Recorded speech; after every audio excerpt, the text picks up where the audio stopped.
पूरा तमिलनाडु उसके नाम भर से खौफ खाता था। लड़कियों ने उसके डर से घर से निकलना छोड़ दिया था, क्योंकि उन दिनों शहर में घूम रहा था एक गुमनाम शिकारी। फिल्मी अंदाज में कत्ल करना उसे बेहद पसंद था। कभी वो लोगों को जिंदा ही दीवार में चिनवा देता, तो कभी लोगों को जिंदा ही आग में झोंक देता। यूं तो उसका नाम गौरी शंकर था, मगर इस दुनिया ने उसे साइको शंकर के नाम से जाना। नमस्कार, आदाब दोस्तों, मैं आपका साजिद सैफी हूं और आप हमारी खास पेशकश बेपर्दा देख रहे हैं। और बेपर्दा में आज बात गौरी शंकर उर्फ साइको ओटो शंकर की।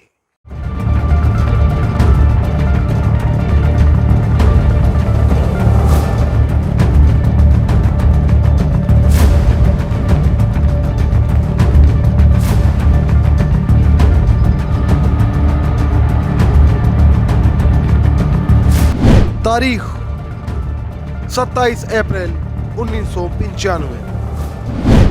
वक्त फांसी का मुकर्रर टाइम।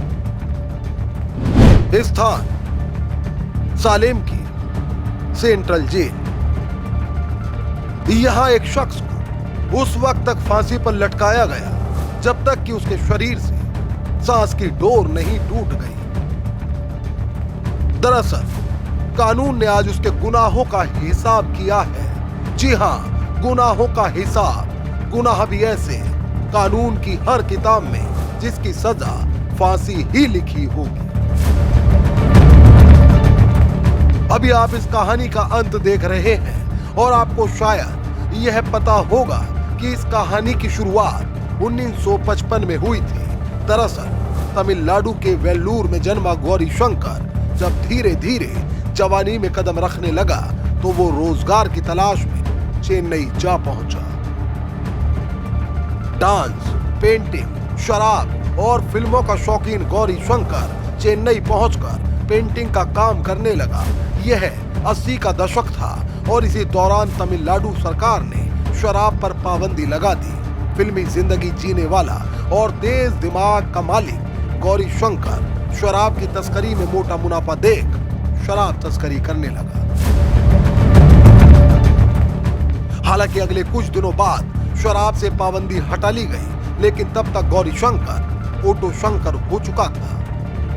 दरअसल अब गौरी पेंटिंग का काम छोड़ ऑटो चलाने लगा, मगर ये ऑटो मुसाफिरों को उनके गंतव्य तक पहुंचाने के लिए नहीं, बल्कि लड़कियों को जिस्म फरोशी के धंधे में इस्तेमाल करने के लिए चलाता था।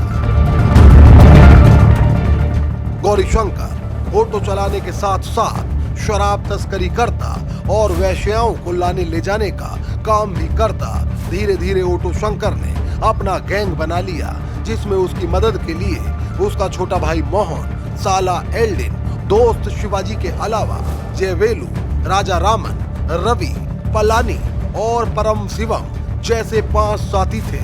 इलाके की पुलिस व राज्य के सफेद पोश उस वक्त उसे मामूली दलाल व तस्कर समझकर अनदेखा कर रहे थे, मगर उन्हें कहां ही ये मालूम था कि गौरी शंकर जरायम की दुनिया का कोई मामूली सपोला नहीं, बल्कि कोबरा है। क्योंकि अब आगे आगे गौरी जो करने जा रहा था उसका किसी को इल्म नहीं था। दरअसल अगले कुछ ही दिनों में ओटो शंकर ने सेक्स रैकेट को ही अपना मुख्य धंधा बना लिया और अब वो कत्ल जैसी खौफनाक वारदातों को भी अंजाम देने लगा।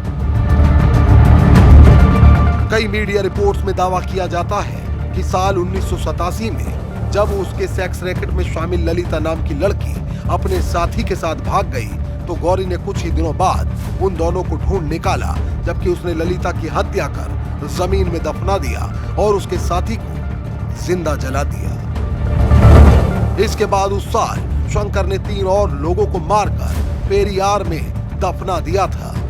मगर साल 1988 में उस वक्त हड़कंप मच गया जब शहर में 9 लड़कियों के गायब होने की बात सामने आई और इसमें उनके परिजनों ने भी शंकर के सेक्स रैकेट पर ही संदेह जताया। कहा जाता है कि 80 के दशक में चेन्नई से लगातार लोगों के गायब होने का सिलसिला जारी था। पीड़ित परिवारों द्वारा संबंधित थानों और पुलिस अधिकारियों के दरवाजे खटखटाए जा रहे थे, मगर बावजूद इसके पुलिस लोगों के रहस्यमयी तरीके से गायब होने की बात को गंभीरता से नहीं ले रही थी। और इसी दरमियान तमिलनाडु में राज्यपाल शासन लागू हुआ और अब पीड़ित परिवारों ने गवर्नर के पास जाने का फैसला लिया।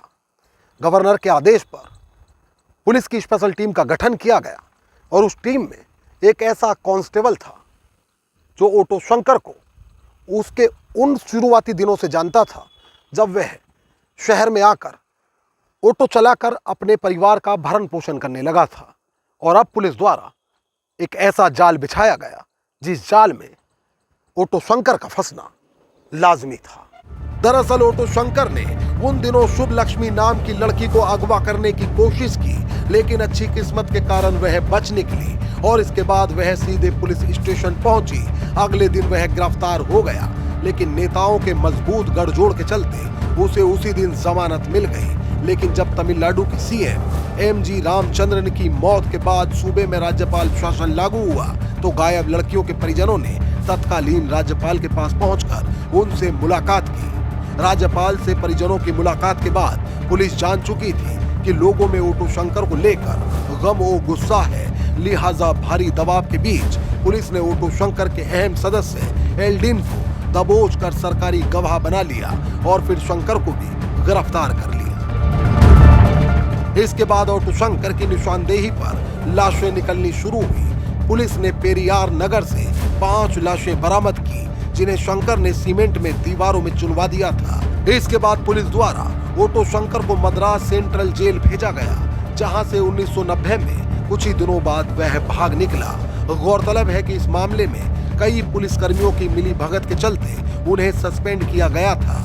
यहाँ ये भी काबिले जिक्र है कि साइको की पुनः गिरफ्तारी के लिए टीम में एक ऐसे कांस्टेबल को शामिल किया गया जो शंकर के शुरुआती दिनों से उसे जानता था और उसी के बिछाए जाल में शंकर ओडिशा में फंस गया। इस बार उसके द्वारा और कई सनसनीखेज वारदातों का खुलासा किया गया।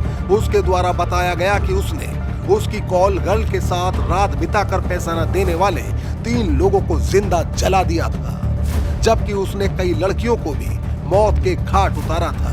उसके गुनाहों की फेहरिस्त इतनी लंबी थी कि देश की हर अदालत ने उसके लिए फांसी ही की सजा मुकर्रर की।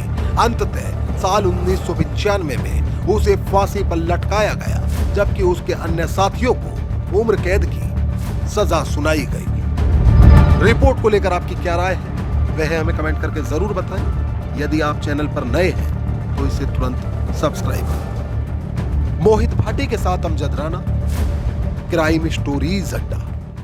तो दोस्तों, फिल वक्त मुझे दीजिए इजाजत, लेकिन यदि आप क्राइम स्टोरीज अड्डा पर बेपर्दा के और भी एपिसोड्स देखना चाहते हैं तो हमारे चैनल को तुरंत सब्सक्राइब कर लीजिए, बेल आइकॉन दबा दीजिए। इस रिपोर्ट को लेकर आपकी क्या राय है वह हमें कमेंट करके जरूर बताएं।